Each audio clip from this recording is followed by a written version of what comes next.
And I didn't say anything to anyone about any of it until the first episode came out and I heard my voice, because I thought, I've replaced people. So I just waited. I waited until I heard it myself. It was like I was pinching myself. I'm not a starstruck person. I've been around, I've been in the Hollywood thing. I'm not starstruck, but I was Star Trek struck.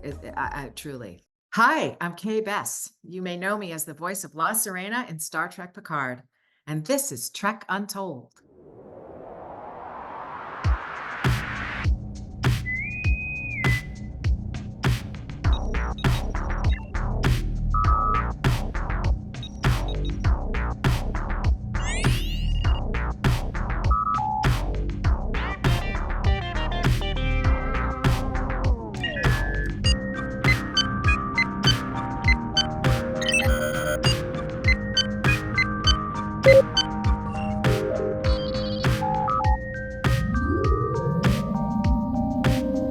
Hello and welcome to Trek Untold, the Star Trek podcast that goes beyond the stars. I am your host, Matthew Kaplowitz.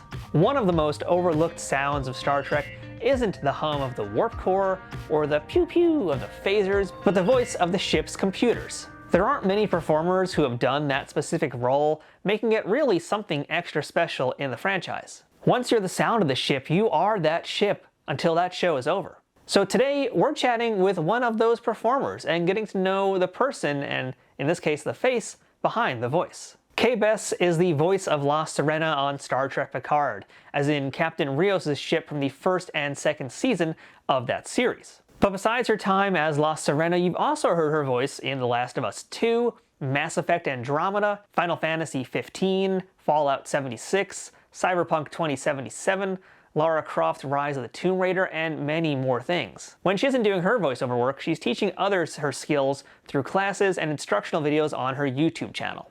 So let's spend some time getting to know an artificial intelligence that's traveled the galaxy and through time, and chat with Bess.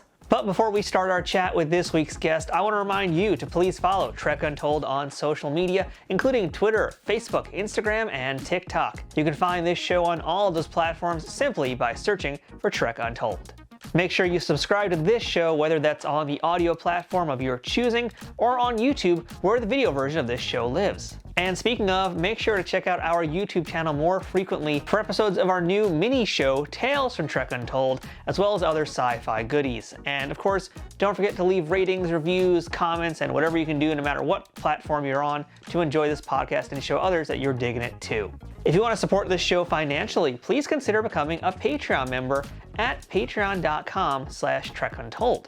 Shout out to Trek Long Island, who is having their second annual convention this summer at Hop Hog, Long Island, New York, from May 31st to June 2nd. Headlined by Melissa Navia from Strange New Worlds, Armin Shimmerman, Chase Masterson, and J.G. Hertzler from DS9, Ethan Phillips from Star Trek Voyager, and Gabrielle Ruiz from Lower Decks. Among many other modern and classic Trek shows, this 3-day event will feature autographs, panels, including some with yours truly, and other ways for you to hang out with the stars and meet your fellow fans. You can learn more about this event or buy tickets for it at treklongisland.com. Now, without further ado, let's go ahead and beam in this week's guest. Computer, access interview file. You may have heard the voice of La Sirena on Star Trek Picard, but how often have you seen the voice of a starship? Today, this computer gets some FaceTime with us. Bess, welcome to Trek Untold. Thank you so much for having me. Really appreciate it. Hey, very excited to be talking to a computer. How often do I get to do that? I know, right? Yes, he's gonna respond, right? To your direct questions. Yeah. This is like the Star Trek dream to actually talk to the computer and get a response back. I mean, Yeah, this is right. it. So, before we get into your role on Picard and some of your other work, I want to get some background info about you. And I want to start by asking the first question that I ask all my guests. And Okay. that's, what's your earliest memory of Star Trek? Did you grow up watching the series at all? Oh, wow. Yeah, my earliest memory is the original series. My brother is a decade older than I am. So he was probably in high school when the original series uh, came on. And I was a little girl. And I just remember it sort of peripherally. I didn't sit and watch the episodes and stuff like that. It seemed like such a grown-up show to me, when I was sort of used to like the banana splits and the monkeys and, and things like that. So it was very much like a grown-up show. But that's my very first memory of the franchise of Star Trek, the world of Star Trek. You just imagine the monkeys running around the set of the Enterprise. Right. Can you Somebody would be imagine? going out the airlock. I know, right? Yes. I think they all would have gone out the airlock. So. Event inevitably, yes, yeah. Can you tell us where you grew up, who your parents were, and what they did, and what little Kay wanted to be when she grew up? Oh my goodness. Yes, I grew up in Goleta, California, which is a sister city right next door to Santa Barbara, which may be a more familiar name to people. It might not be, but so Santa Barbara, California, it's a coastal town about 100 miles north of Los Angeles. Beautiful, beautiful, beautiful place to live and grow up. And, you don't appreciate that till you're gone. And then you go back and go, wow, I grew up here. It's crazy. Um, my mother was a high school English teacher, grammar teacher. She also taught Shakespeare and literature of all kinds. And my father was an American Baptist minister, preacher. And I learned a lot from both of them. I think they both influenced the way I speak. They both were very astute with language. And and I have a great love of language. So um, I know they seriously heavily influenced me in that regard. Um, I wanted to be so many different things when I was a kid.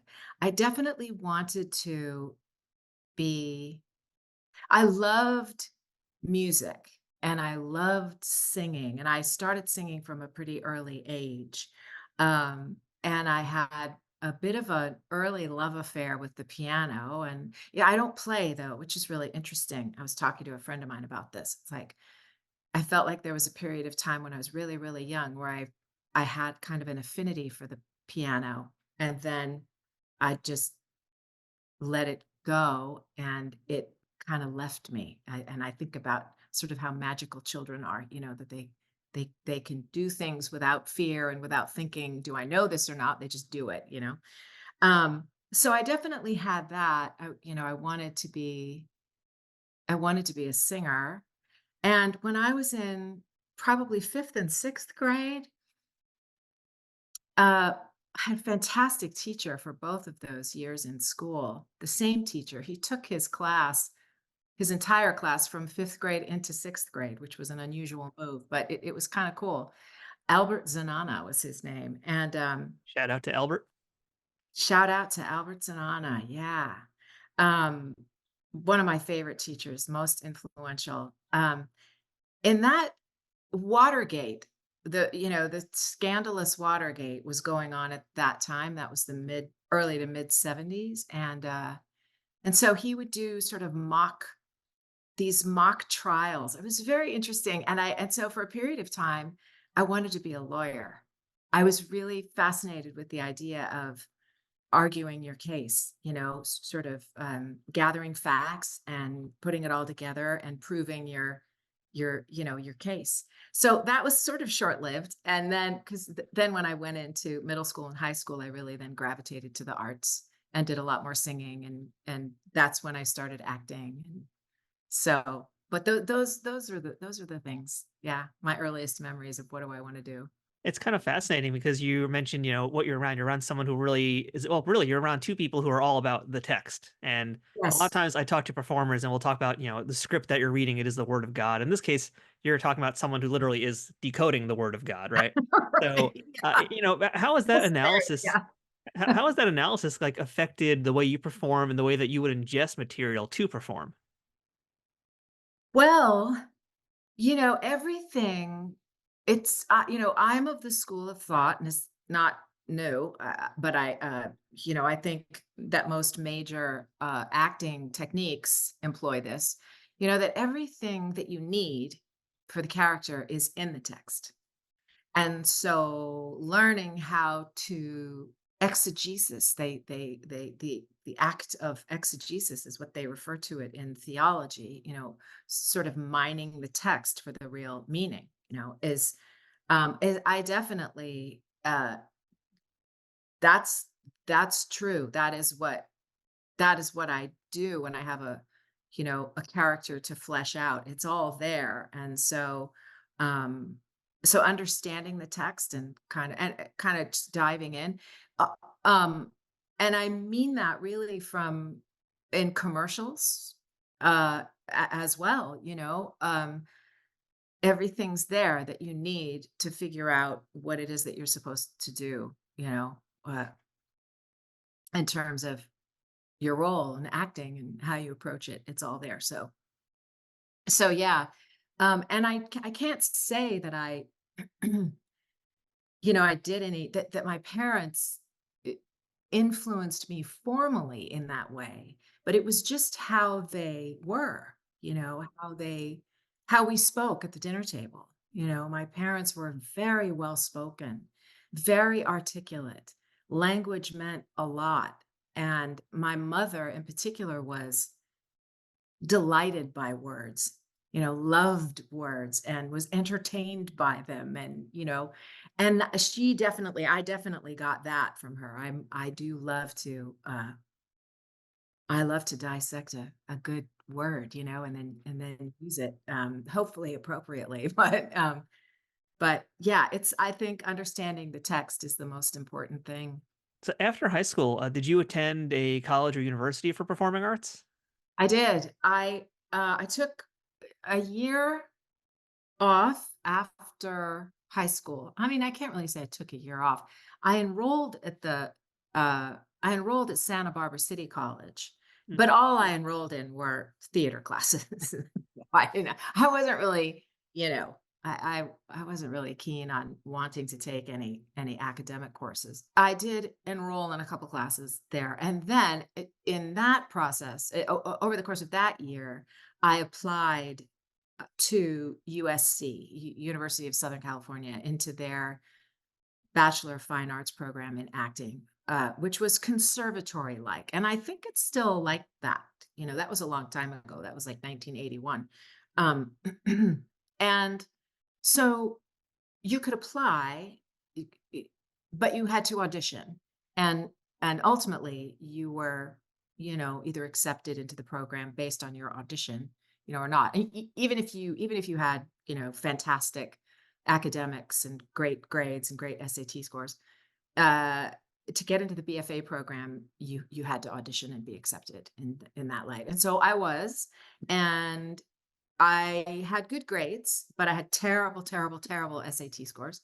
Um, that and I was so happy that that didn't matter, So, it was a great program. I completed 2 years of it, and I left in my junior year, uh, of college, so I did not complete that program. I went back to school, um a number of years later, when I was 30. I think I went back to Santa Monica College and did lower division requirements that I hadn't done at USC.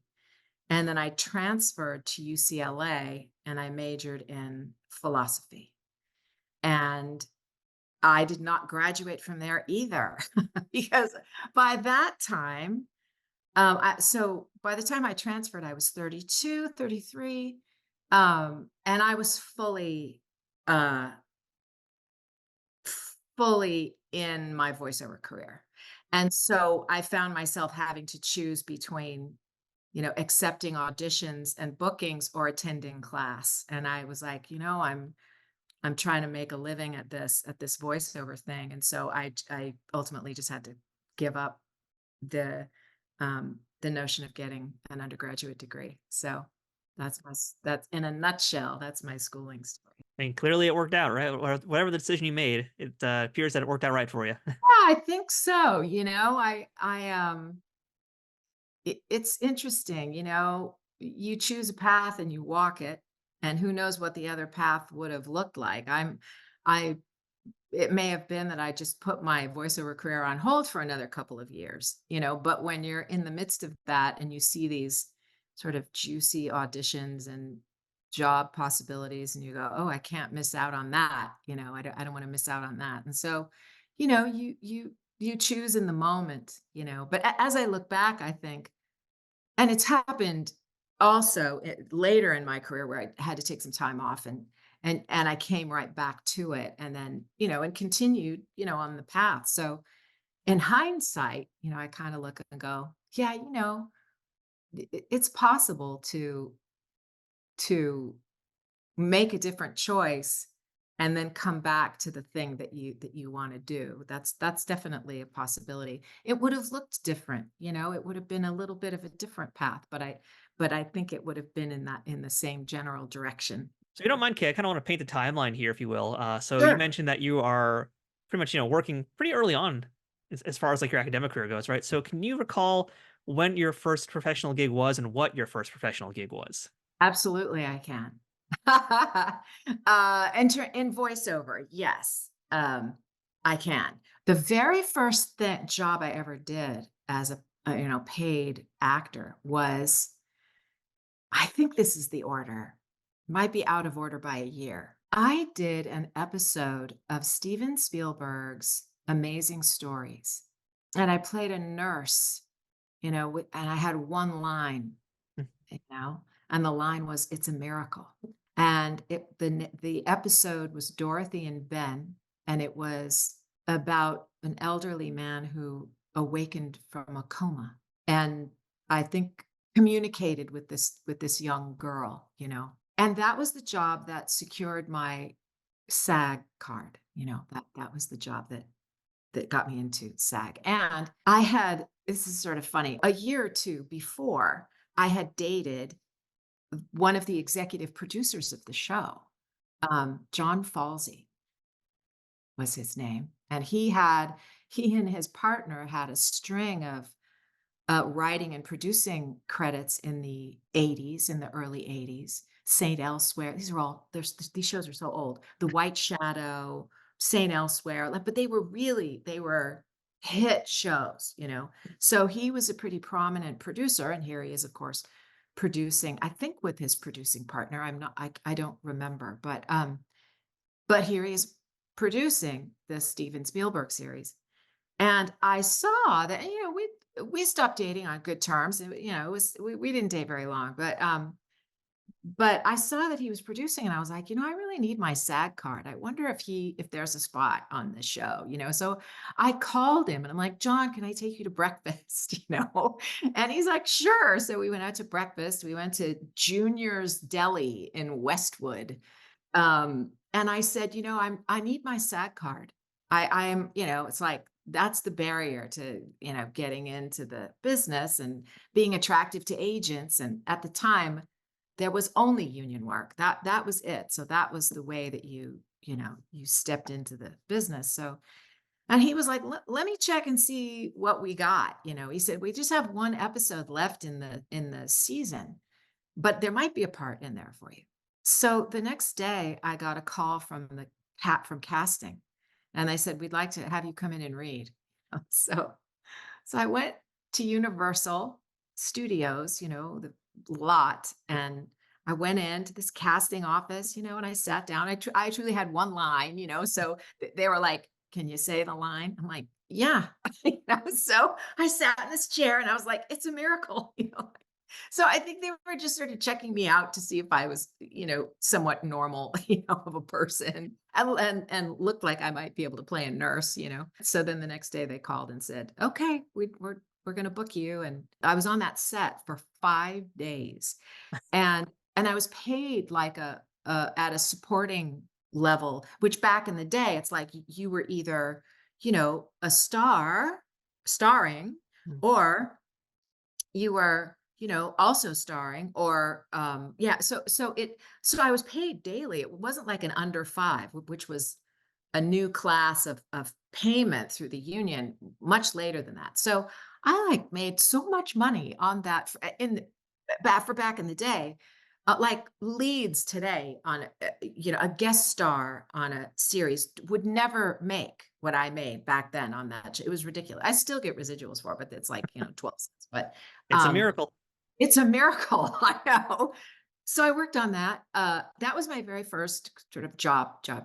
My very first voiceover job was in, I want to say 1986, 86 or 87. And it was for a commercial. It was a radio commercial for a brand new car company called Mitsubishi, I've heard of those people. right? So there was a time when there was no such thing as Mitsubishi, and then they were introduced to the United States, and so it was a radio spot for the car company, and the whole premise of the spot was I was explaining to this guy that I was talking to, that I had just bought a new car, and I said the name of it, and he was like, "What? What's the name?" I'm like, "Mitsubishi." It was one of those kinds of commercials, but that was my very first voiceover job. I had sung a few jingles in Santa Barbara, and every once in a while, somebody might say, "Can you just read that line right there?" And I go, "Yeah, sure," that didn't really feel like I didn't know what I was doing, and I didn't know, so I don't really count that. I don't know why. I probably should, but Mitsubishi was my first professional Hmm. uh, job. So So for the folks who are having flashbacks now to the Mitsubishi ads, congratulations. But for a lot of other listeners who are thinking right now, they're hearing your voice and they're saying to themselves, I know that person. I know that character.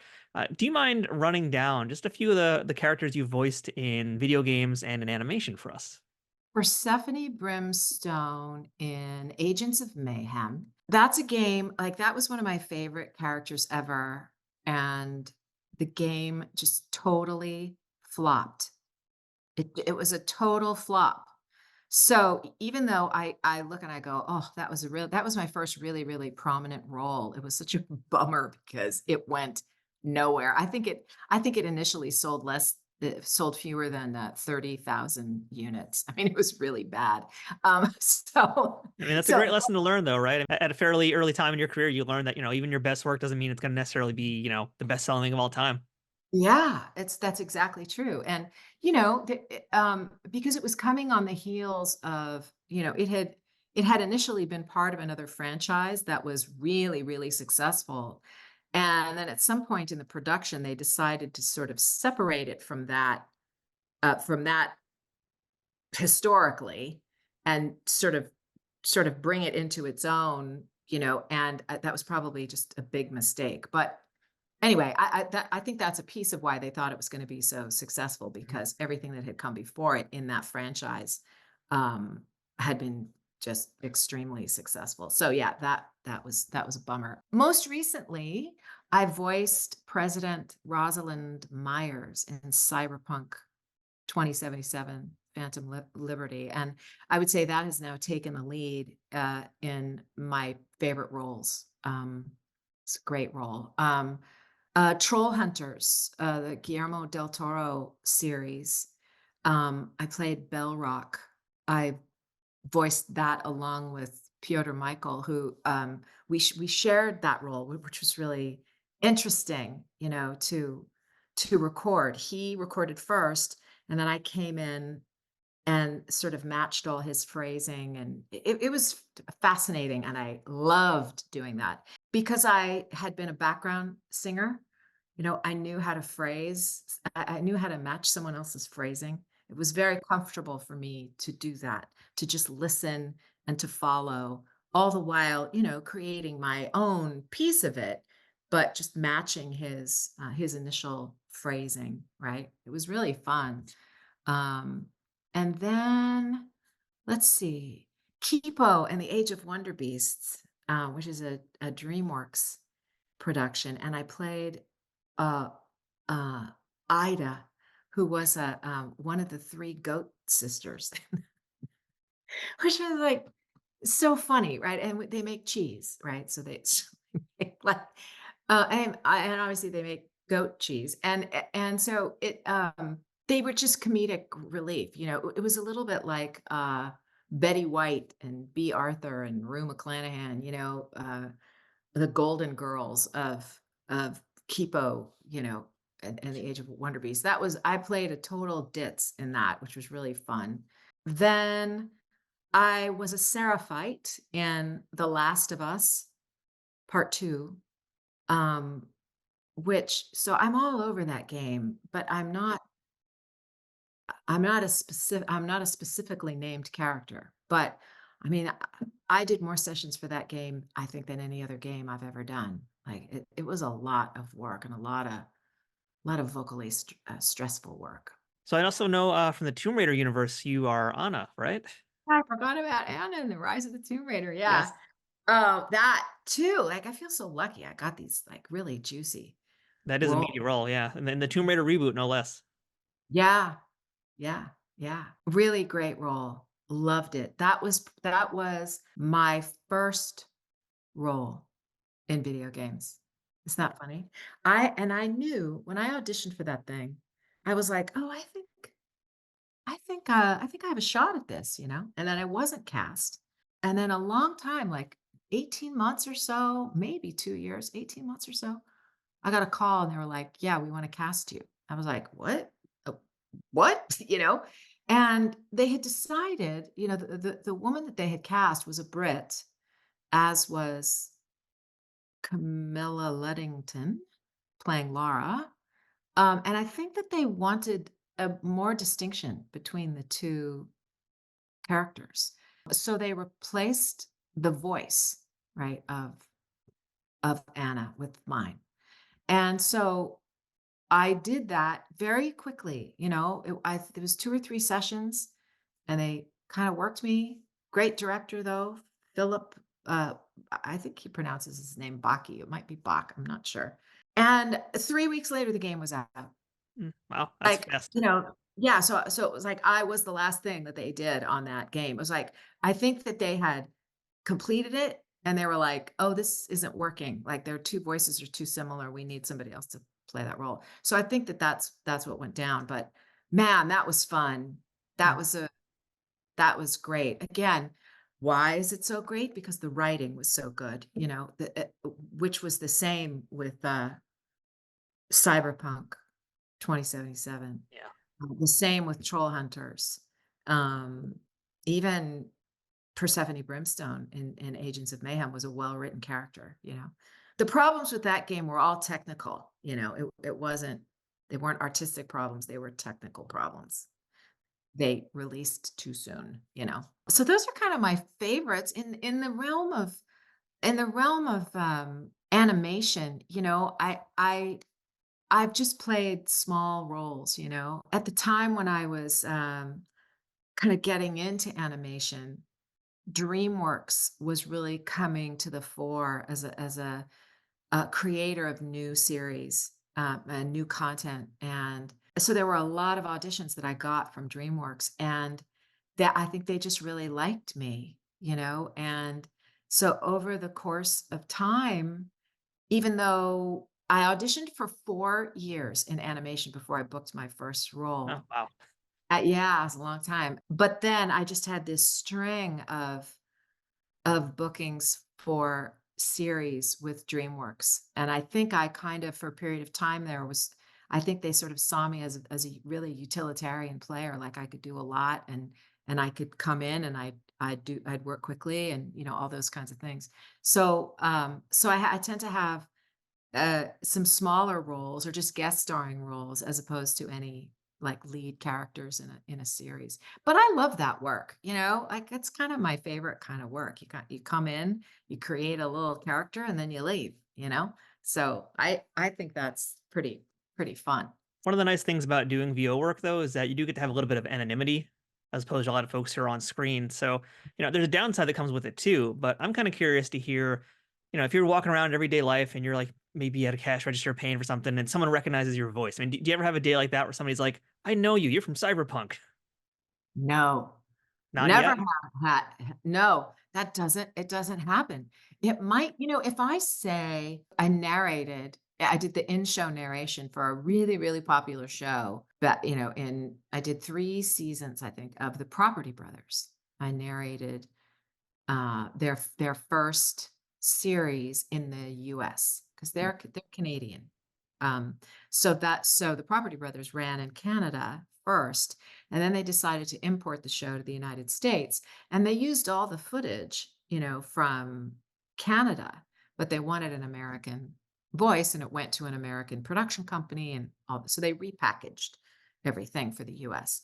And so I did the first 3 episodes of that show, and so if ever I was with people I didn't know and they said, "What do you do for a living?" And I say, "I'm a voice actor." "Oh, have you done anything I know?" I go, "Well, I do the narration for the Property Brothers." "Oh, you do?" Like that. That was probably the most recognizable thing that I ever did, you Mhm. know? Um, and, if somebody is a gamer, and I say, "Anna, Rise of the Tomb Raider," they go, "Oh, yeah, I know that," So, but no, no one's ever said, "I recognize your voice." No. It's, I'll walk up at Starbucks and they'll say, "Can I have a name for that order?" And I go, "Hey," and I wanna say a handful of times people will say, "Every kiss begins with K."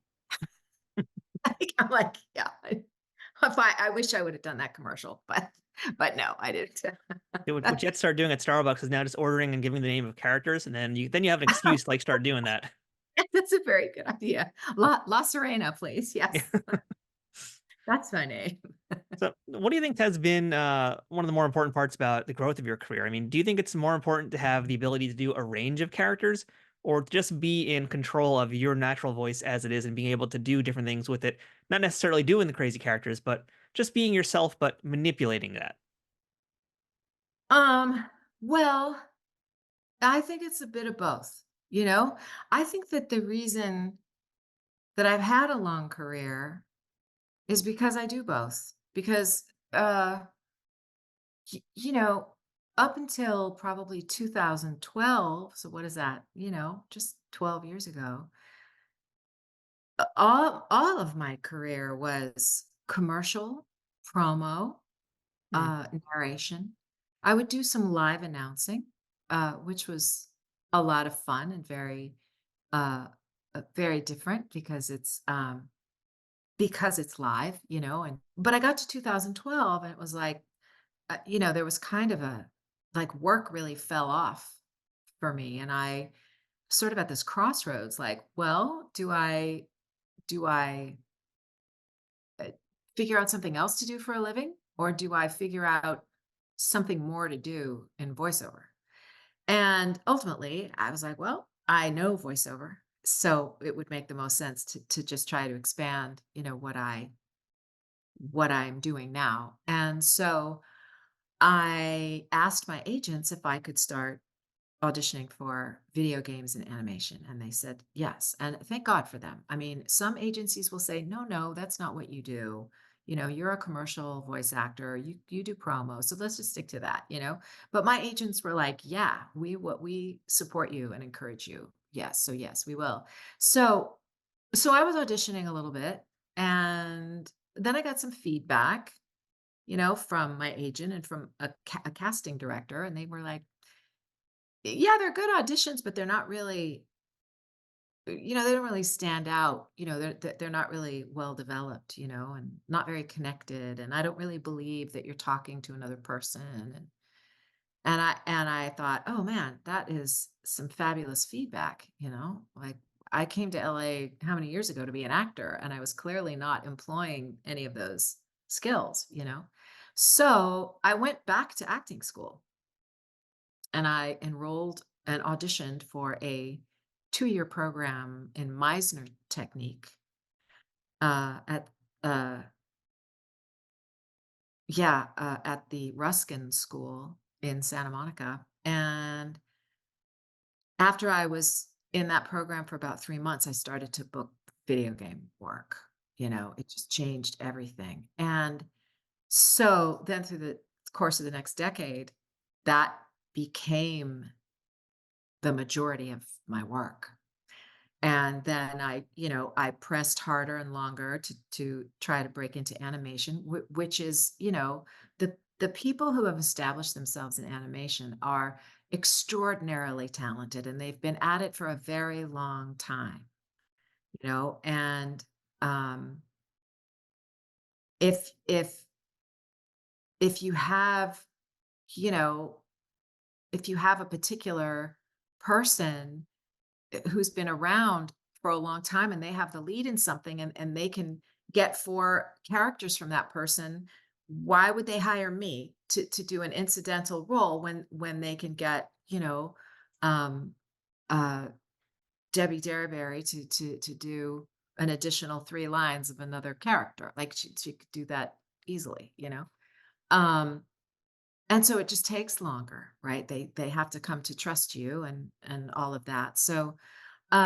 but video games, and now I would say dubbing, have become the bulk of my work, And there again, dubbing is an interesting thing because it does require acting chops, but it also requires this ability to follow follow the actor. Again, it's like singing background vocals, like you have to follow what they're doing and how they're playing the role, and you have to meet them there.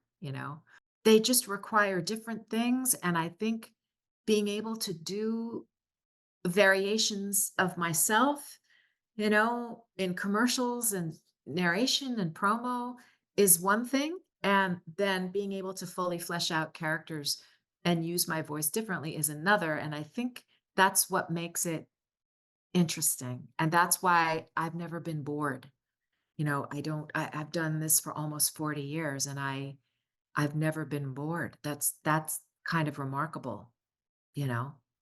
I think if you just do one thing, you could probably get really, really tired of it after a while. As much the as no matter how great the work is, eventually you're like, oh, I can't bear it anymore. So I hope that answered your question. I think Um, so. yeah, it's both and, it's uh yeah. Hey everybody, we'll get right back to the interview in 1 second, but I wanted to remind you all to check out Trek Untold over at Patreon.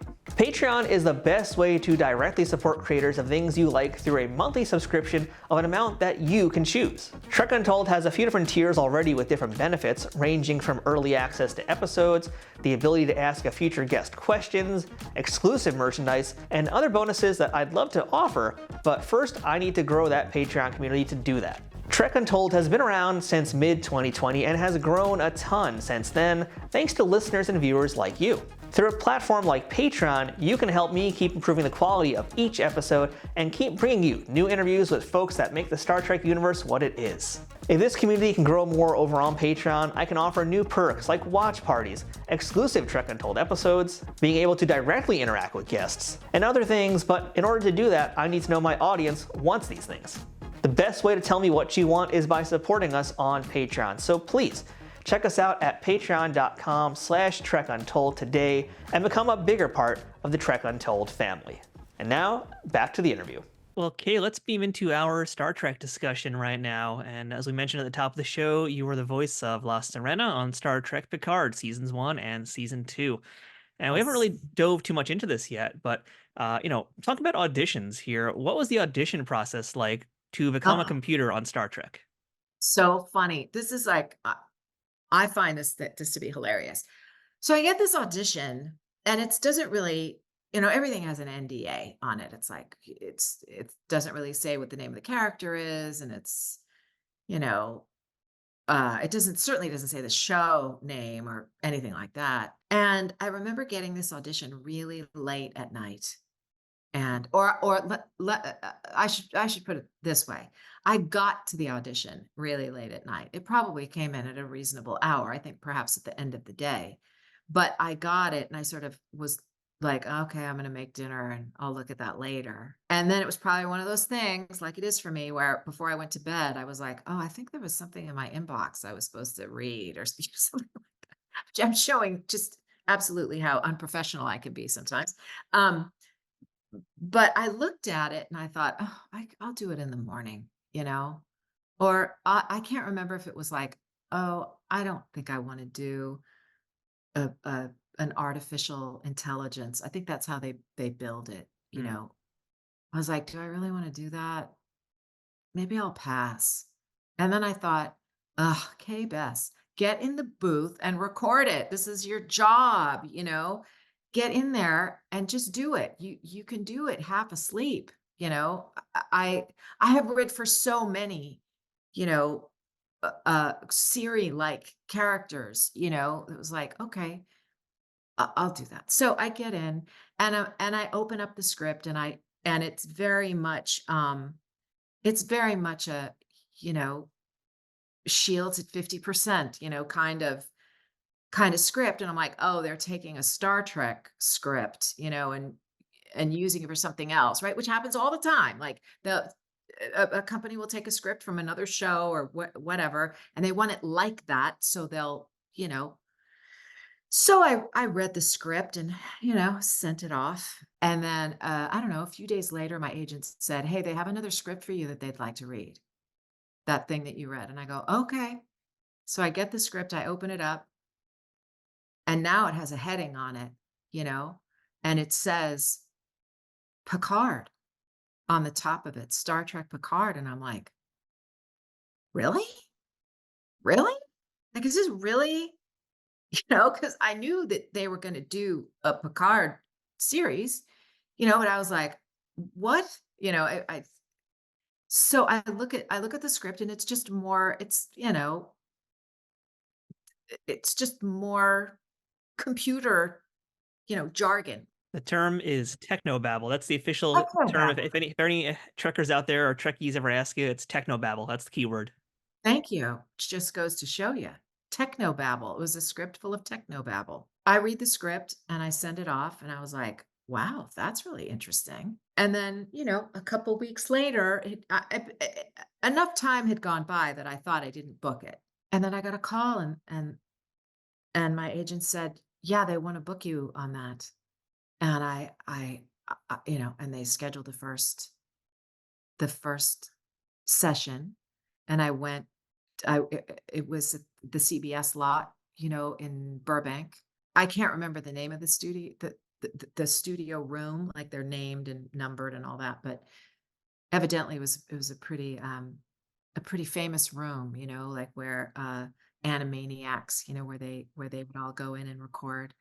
I remember Rob Paulson is a friend of mine, and I remember saying, "I'm going over here to this studio," and he goes, "Oh, say hi to blah blah. That's where we recorded all," you know, like, oh. So anyway, so I go in and you know, and they have picture, you know, and I go in and I've got, I don't know, 5 or 6 lines in the first episode, and so I read them and it's like, "Thanks so much," you know?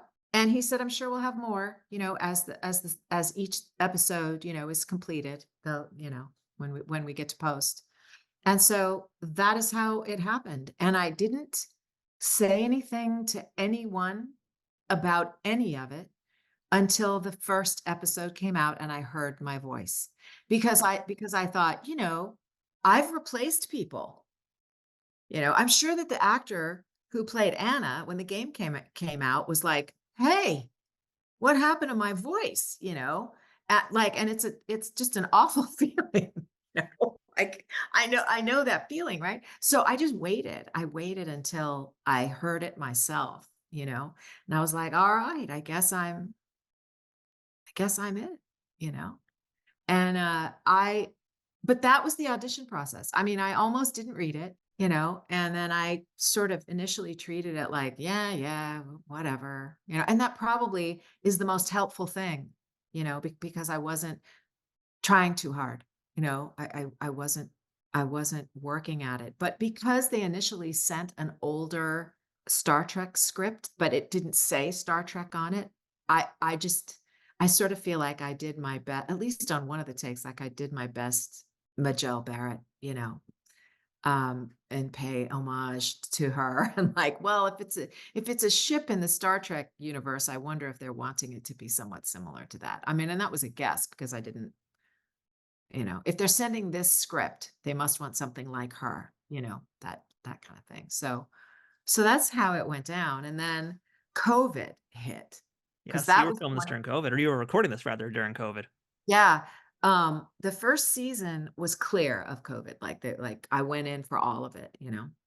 And then they shut down production for a while, and I thought, "Oh, well, I hope they don't shut it down permanently," it happens.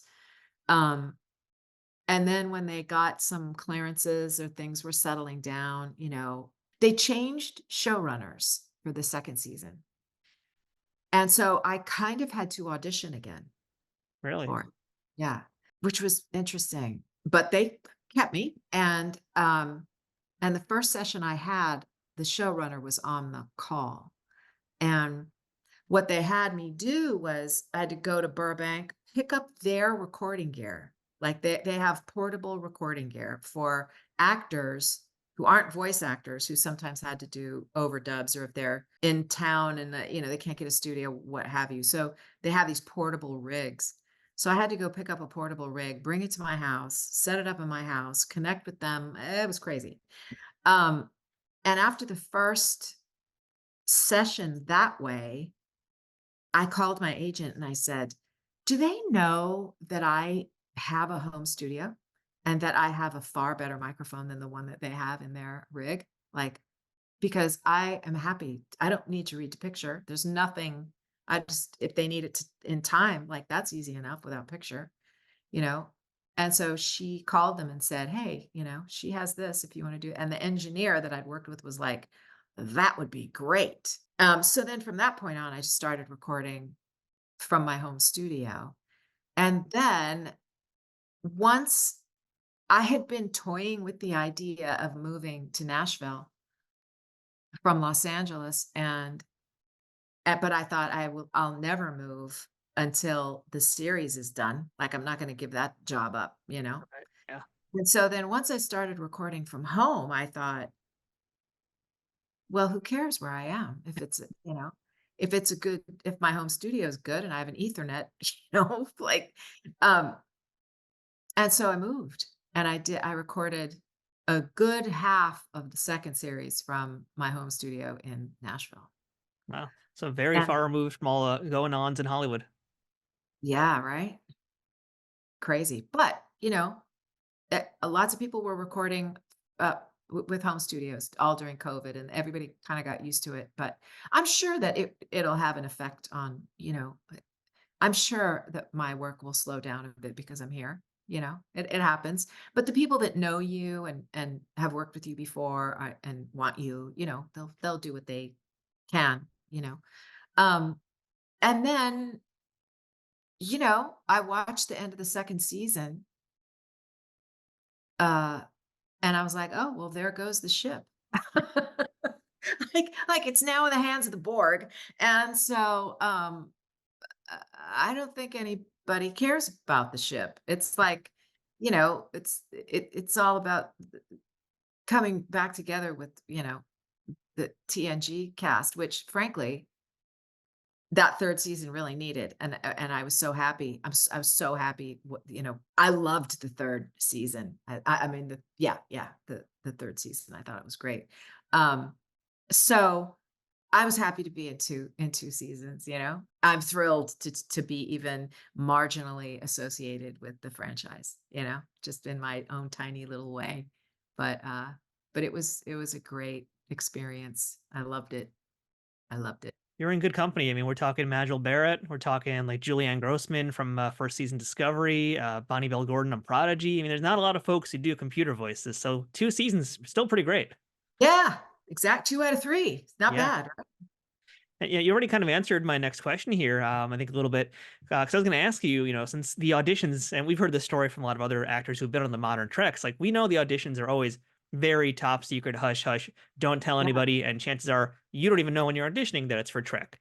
So when you're actually doing this work, how much do you know? Are you being given a full script? Are you being given just your specific pages, or are they just handing you your lines and that's it? just my lines. Just your lines. Okay. Yeah, just my lines. And, then with the 1st season, when I went in and I read to picture, I got to sort of see what it looked like, but it wasn't I didn't get any full context, you Hmm. know? Um, but that was fun. I enjoyed going in and I enjoyed reading to picture. That was exciting. I remember once the engineer said to me at the end when we recorded the last session of the first season, he said to me, "Are you going to the screening on Thursday and the party afterward?" And I go, "No, like, I wasn't invited." I mean, I'm post-production, it's like, you're sort of a character, but you're not, I'm not interacting with anybody there, I never met anyone, of the cast, although it must appear that way, right? That if your name is in the credits along with everybody, and there you are, like, right next to Jerry Ryan on the IMDb page, it sort of looks like you're a big part of the family, it's like, yeah, I was never on set. Like, you know so I just thought it was so funny, like, oh, I wish, but they'd be all like, and you are like, who are you? Like, it I mean, I'm was sure if you just said like red alert in their ear, they would know I right away who right, you are. yeah. Exactly. Like, speaking of, we mentioned the technobabble a little bit earlier. Yeah. Did you have some problems, or did you have any trouble like dealing with those technobabble kind of words and terminology? Nope. Nope, I knew it because I watched Star Trek. I did not watch TNG or Voyager first run, I started watching TNG in 2003, Hmm. right after my daughter was born. My husband at the time was, he liked TNG. He wasn't a huge fan, but he liked it, and it was playing on BBC America It on still is. cable. It's fantastic. I don't have cable anymore, so I watch it on Paramount Plus, and you know, it would come on and we'd watch it, and I'd say, "What's going on? Who is that? What's that? Who are they?" He's like, "You should watch this series. You would like it." So at some point, in the run on BBC America, it kind of caught up to the first episodes and then went through, and so I watched it every day, you know, and I have not stopped since two for so how many 20 years now. I have been watching Star Trek TNG. I watched it, I don't know how many times I've seen the entire series through. Then we bought the series on DVD, and then at some point I was like, well, what's this Voyager thing about? You know? And then I started watching Voyager and I thought, wow, I like this almost even better, than TNG. The characters were really fully fleshed and the storylines were really intricate and then the Borg thing, um, and I haven't stopped. I I have watched both of those shows hundreds of times. So the language was all really familiar to me, and then I think on top of just being a word nut and loving language, and that all just kind of came together. So I didn't have any trouble with any of it. It was all very, very familiar to me. So yeah, which was cool. It's good to hear that you're part of that like second wave, let's call it, of like Trek fans, and that's thanks to reruns, on BBC, and that's thanks Uh, to like more recent times, the great binging that happened during the COVID era. Everybody's coming back Absolutely. to Star Trek all of a sudden. Yeah. I'm trying really hard to watch DS9.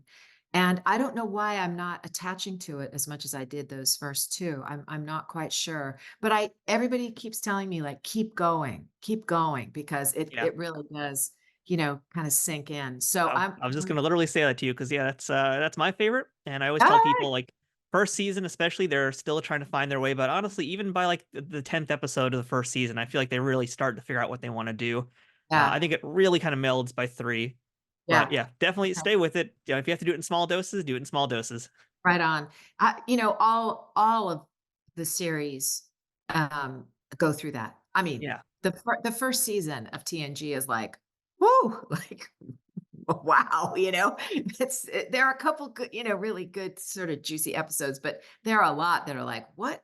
Where are they going with this?" And it's the same with Voyager, and Janeway really finds her feet, several episodes in, and man, does she just become this remarkable captain. I think she's my favorite captain, and I was telling uh someone on a different interview, they asked me what if I had any motivation for this character, Rosalind Myers, in Cyberpunk, and I was like, yeah, Janeway was just in my head, being a leader, being, and having to make difficult decisions where, she's perceived as being a terrible person and, like all that stuff, but just so she was she's in my brain. She's definitely in my brain. So that was your time on Picard, but looking forward here, I mean, are you still interested in being part of the Star Trek universe? And I mean, there are plenty of other things out there besides, Picard. Now we still have Lower Decks in the animation world. We've got Prodigy, hopefully, assuming that does continue past two. But do you still want to stay involved in this franchise? Oh, I would die to stay involved in the franchise. I mean, Well, I if you love do it that, you won't be in so. the franchise. You'll be dead. Right, that's right. Yeah, I would wanna be in it and then die. there we go. Words matter. Yeah, yeah. Oh, yeah. I mean, that would be totally thrilling, truly. And it's kind of like I want to say I think I know the director of, at least he directed the first season maybe of Lower Decks, and I sort of feel like I should be able to call him and go, hey, at least send me some auditions. You know? But yeah, that would be thrilling. I love the franchise. I love it. It's, I think the part of the reason that I watch it every day is that, in a tumultuous world, that we live in, where questions kind of don't get answered, and there's all this, so much hangs in the balance, every episode just ties up neatly and good wins, and there's something so soothing about that, it's like hanging out with good friends, and that is, as silly as that sounds, it kind of, that's what it feels like, you get to know all of these characters so deeply when you watch it as many times as I have, right? You really get to know them, and there are certain ideas, that I realize I've formulated because of an episode, in Star Trek. As I was talking to a friend last night on a Zoom call, and we were talking about my dad died last year, and my stepmom, and they lived long lives and good lives, and but we were talking about how I have this idea um, that when you think of someone who's passed, right, that your very remembrance of them is like that's how they live, that's how they live on, right? And I was saying, like, "Well, I think I read that in a book. Where did I read that? Where did I?" And I'm like, "Oh, that's an episode of TNG." It's like, it was just so funny, right? And I can't remember the name of the episode. I'm so bad at it, but it's the one where he lives the life of another man in, like, in the span of 23 minutes or That's something. you talk about the inner light. The inner light, yes. Yeah, and I thought that is, and just how they talk about, like, we live in you, we live because you hold us in your memory, and I just loved that concept, so I mean, there's really so much about the Star Trek world that is, it's quite deep, and really lovely. So I'm a philosopher of sorts, and so it gives me a lot to think on, a lot to ponder. So I love it so. So yeah, any chance to be involved to be outstanding. All right, so Kay, what can you tell us about what you're working on these days? I know that there's a whole lot of NDAs and stuff out there, but what can you tell us about that will not get you fired? And I also know, by the way, we should mention this here too, that you do run a coaching business for VO performers too, right? Yeah, I do. Right now, I'm it's really interesting, my career sort of goes in waves in different it's a typical voiceover career in that, things go a little dry and then all of a sudden you're really busy and then things go dry. It's like a roller coaster. So at the moment, I feel like I'm kind of holding steady just with the affiliate news jobs that I have. I have some contracted jobs with some news stations across the country and a couple radio stations. So that is kind of at the moment where I am. And but it's been a busy year so far. We're halfway through February with a lot of auditions. And so, as long as I keep auditioning, there's always work coming. I never know what it is. It's just the kind of the nature of the beast. And tell us a bit about your coaching business now too. Like I believe you got a YouTube channel, you're running some stuff on your website. What's the deal with all that? Yeah, I do a bit of voiceover coaching, and it's mostly these days, it is career coaching and kind of guidance for people who are somewhat new to voiceover, or they've they've been in voiceover for a while, but they're having a lull, or they've come back into it after being out of it for a while. Sometimes, there are women who sort of left the business and raised their families and they're coming back and it's a whole new world. It's very, very different from the 2000s and the 1990s. And so that I do career coaching in that sense. And then I also sort of have a specialty niche under the commercial voiceover umbrella where I teach uh, brand imaging television commercial reads.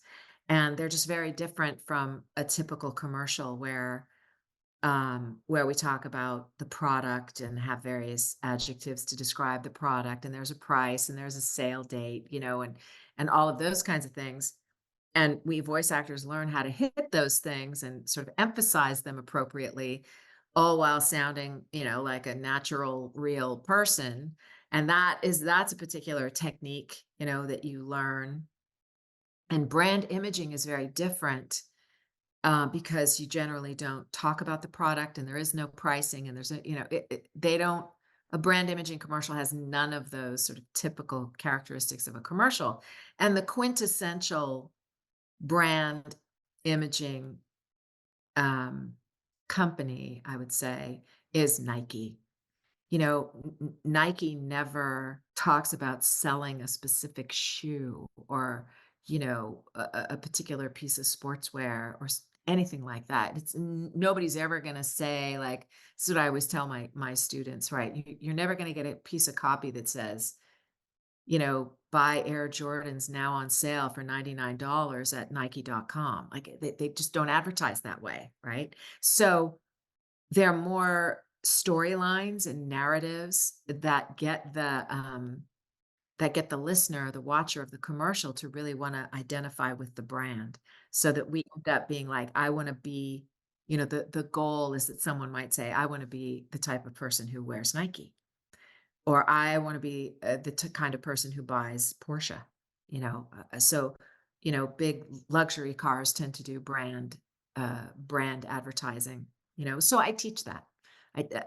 That's kind of my specialty niche. It's very tiny little niche. So I teach that usually in workshop settings, and then I do one-on-one sort of career coaching. Um, and I do a lot of encouraging because I think it's a hard business these days. It's very different to start now than it was when I started in the 80s. Um, the internet changed everything, and uh, recording from home changed everything. So that wasn't happening in the 1980s. There was no internet. So it was a different world. And I've grown through it. I've sort of adapted to all of the things along the way and kept myself current, with recording techniques and how the business works and all those things. So that's what I coach. So it's not a big part of my, I'm a voice actor. That's really what I am. And I sort of coach a little bit on the side, and I do a lot of it for free, you know, because I just want to help people. And every I'll it's like I set up workshops sometimes, and so I make a little bit of money at it, but that's not really why I do it, and it's not really my it's not how I make a living, right? I definitely consider myself to be a voice actor first and foremost. That's what I do. Well, for anybody out there who does want to learn more about your coaching, your workshops, your seminars, and more importantly, also your YouTube channel, which by the way is Yeah, a oh great yeah. resource, how can Yeah. folks find out more about what you're doing? My YouTube channel, I have a coaching group on Facebook, and it's a membership group for people who are doing voiceover, who are actively pursuing it and doing it. And I so once a month. It used to be every week, and then it went to every 2 weeks, and now it's once a month. I do a Facebook Live, and it's kind of an ask me anything, and there are various topics that I talk about, and I answer people's questions, and I put all those up on my YouTube channel, which is Bess on YouTube. And then I have kind of shorter little bits that I've edited down from the longer pieces, that give a kind of a good overview and have good little snapshots of my perspective and a little bit of advice about how to approach particular things in voiceover. So there's a lot of content on my YouTube channel. And then my coaching page is called trustandbebrave.com. Trustandbebrave.com. And if that's too much to remember, you can just go to kbest.com, which is my voiceover site, and you can access my coaching page from there too. Yeah, and I highly recommend folks check that out, especially the YouTube page, because really, if you're like someone who's just getting into the world of voiceover, like your Yeah. YouTube page, it really is very solid. A lot of good stories in there and a lot of good, Yeah. valuable, useful, practical information. Yeah. Yeah. Thank you. I appreciate that. Yeah, I'm happy to have all that stuff up there. Um, and again, I sort of I think a focus of my coaching too is that I think it's really important that people have good, full, rich lives. I think it's important to pay attention to your families and your relationships, um, and do things and Yeah. experience life. And a lot of times, you'll get coaching that it's like you have to work, work, work 24/7, eat, drink, sleep, voiceover. And I'm like, yeah, no. you, you know, the thing that we do as voice actors is that we impart by way of our voice, the human experience, right? Uh, and if I don't have any human experience in my life, if I don't know what it's like to be in a relationship, or I don't know what it's like to have children, I don't know what it's like to have my heart broken. I don't know what it's like. It's like I don't know what it's like to go walk out in the cold, and feel what that feels like. It's like, what do I have to share? How can I impart that in the work that I do? So I'm just I'm a big proponent of, like, yeah, balance. You have to balance your career with some real life stuff, Mm. and it just makes you a better voice actor. So there's a lot of that in my stuff. I'm about to give you a new slogan for your business now. It's do voiceover and live long and prosper. That's basically what you're describing right now. It's fantastic. You could have that for free. Do voiceover and live long and prosper. Yeah, that's fantastic. Well, Kay, as we're winding down here, it's time to hit you with the lightning round. This is where I throw some tough questions at you that everybody's like, oh, lightning round, easy. No, this is the worst part of the No. interview. So here we go. Right. Kay, what was the best day you've ever had on a job, and what was the worst day you've ever had on a job? Well, all this Star Trek talk, I feel like the first time that I got to go in and read first episode of Picard was absolutely one of the best days. Mm. Not because it was so hard, or it was so technical, or like, wow, I really accomplished the thing. It was just like it was like I was pinching myself. I'm not a starstruck person. I've been in the Hollywood thing. I'm not starstruck, but I was Star Trek struck. I truly like, and so that was so exciting. My worst day on the job was one time when I had been the spokesperson for a grocery store chain in the Southeast, Publix, for a couple of years. And toward the end of that campaign, they had me do some on-camera work for them, which was a little shocking to me, but I was on set for them and did a couple of commercials, and it was awful. It was just the worst thing. I was like, "This is why I don't do on camera." They were 2 60-second spots that were wall-to-wall copy, just full copy, and they failed to send me the scripts in advance. Mm. And so when I got there, the director said to me, "So do you have your scripts memorized?" And I was like, "I haven't even seen the scripts."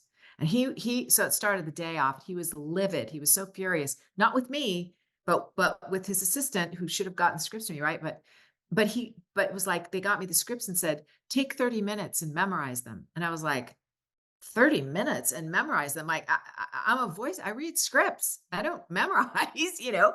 So the first 3 hours of the session was me, walking on into frame with a bag of groceries and setting the groceries down, looking at the camera and trying to remember what I was supposed to say. It was torturous. It was, and on the first break, I said, if there's a teleprompter, if you could get me a teleprompter, I can knock this out so fast. And they're like, you don't need a teleprompter. I'm like, oh, like I really need a teleprompter. And it was like, I mean, there are all kinds of things that just went wrong on the set. I didn't eat because the costume designer, not designer, but the costumer was just like, "Don't get any food on your clothes. Don't," And I was just like, "Okay," So I stayed away from the craft services table, and I remember going over to get a bottle of water out of the cooler, and the water from the cooler just dripped all down the front of my jacket. Right? And it was a raw silk jacket, and it was like, "Wow, like, this is a drag," like, so I went to her and I'm like, "It's just water," and she was furious with me, and she's standing there trying to blow dry my jacket, and the director's yelling at her, "Where's the talent?" And she's like, "She spilled water all over her," and I'm like, it was terrible. So the whole thing was like, I didn't get home until 5 o'clock, and I was on set call with 6 a.m. I had a headache, I hadn't eaten, and it was like, "I'm never doing that again, ever, ever." And I never have. And that's why you So only shop at Kroger's now. I do love Publix, though, I have to say. Like, there are Publix here in Tennessee, right? So I'm a big fan of Publix. Anyway, there you Well, go. that is pretty horrible, actually. To be fair, that is pretty horrible. But shifting gears, how Yeah. about something that you know today that you wish you knew when you were younger? Oh, I wish I would let mistakes kind of roll off of me, faster. Like, I wish I knew that those things really don't define you, and that every day is, chance to start over, and everybody makes mistakes, and everybody, you know, has difficult periods of time in their lives, and I wish I had been better about keeping uh, difficulties and failures in perspective. And I think I'm much better at it now. But I wish that I had been able to learn that lesson earlier. I think I spent a lot of time beating myself up, and that doesn't really help you. It doesn't really help you move through things, and it does a number on your self confidence. So I spent a lot of time lacking a lot of self confidence because I couldn't let mistakes go. So I would say that. How about most valuable lesson that someone taught you, whether it's about your life or about your profession, that you still think about and use today? Well, my dad, my preacher dad, who was a bit of a rebel, he he was an unusual guy.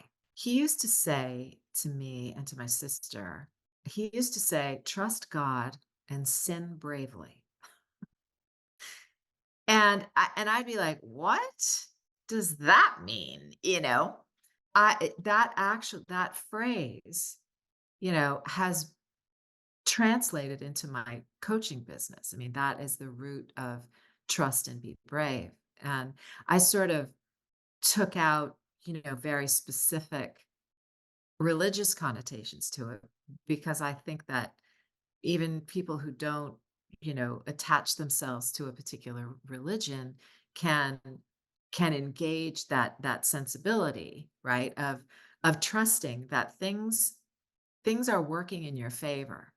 And you just need to be brave and step out, and stepping out uh sometimes means you're gonna make mistakes.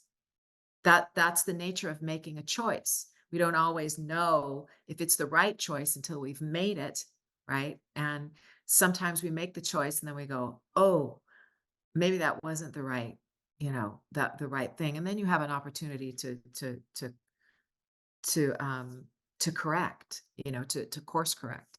Um, and so I think the notion of trusting and being brave, like being willing to step into life, which means that you're bound to make mistakes in life, but you have to make choices, right? Because there's nothing worse than being stagnant and making no choice, because then you haven't lived, you know? So I think that was what my dad was trying to impart to his children, to go ahead and live, and you're bound to make mistakes, but it's all right. You are held, you are loved, and trust that, So, and I absolutely carry that with me.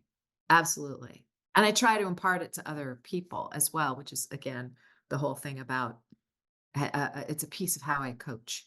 Hmm. Like, don't get too wrapped up. I had a client come to me the other day, was like, I'm stuck on my demo and I can't make any progress. And I'm listening to this person and they say do this and this other person says do that. And I don't know what to do. And I'm like, just make the demo. Just finish the demo. It's not your last demo. It's your first demo. And you'll progress and it'll change. In the 6 months, you'll go, I think I want to replace a piece of that. And you will. Like, just make the choice. Just step out. It's not going to be perfect, but just make the choice, So, Yeah, I've heard like similar advice on the show before, but never quite phrased like that. So I really like the way that that one was packaged. That's some great advice there.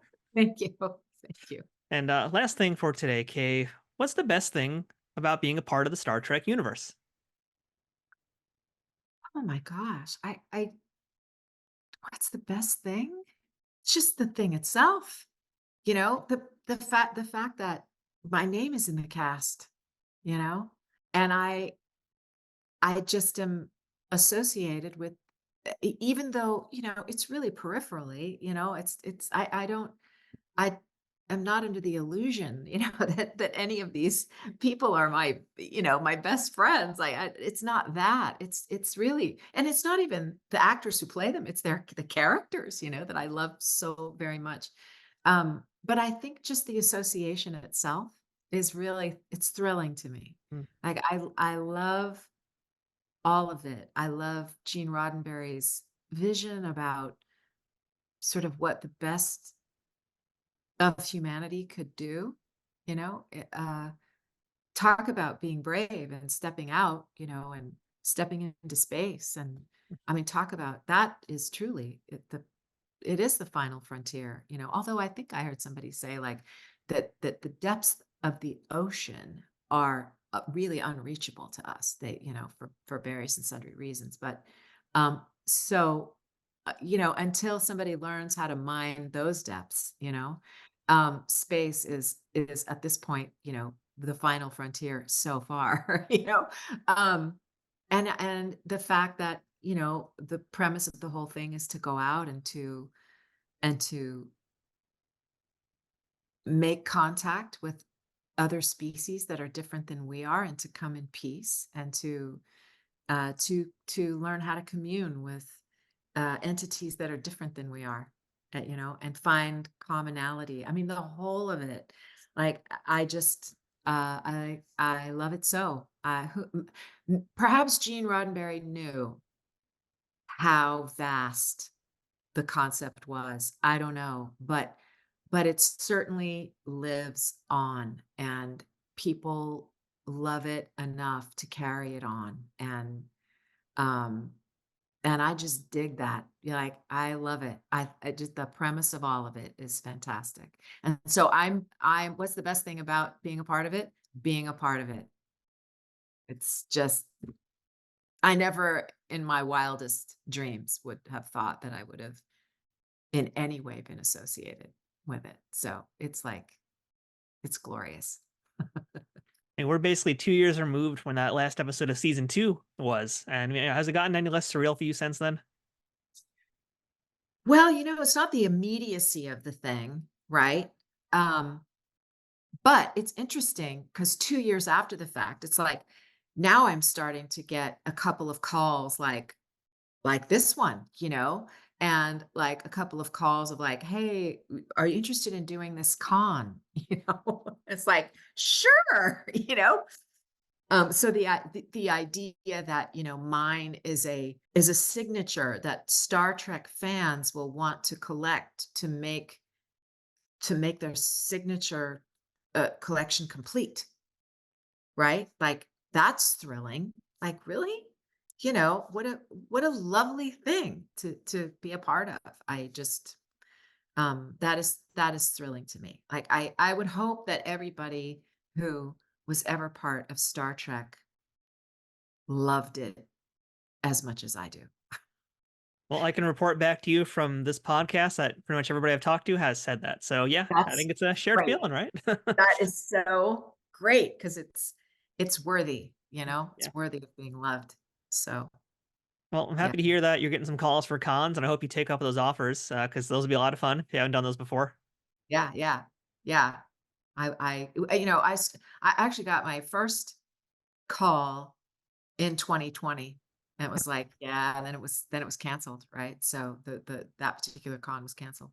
So, it's a process and it's that's just a bonus, it's a little bonus thing. It's, having been in it is the real jackpot. So, Well, I yeah. mean, you are part of the Star Trek universe, and hopefully this is not your last time in the franchise. So, looking forward to hearing your voice again at some point down the line. And until then, also, I've got some homework for you to do.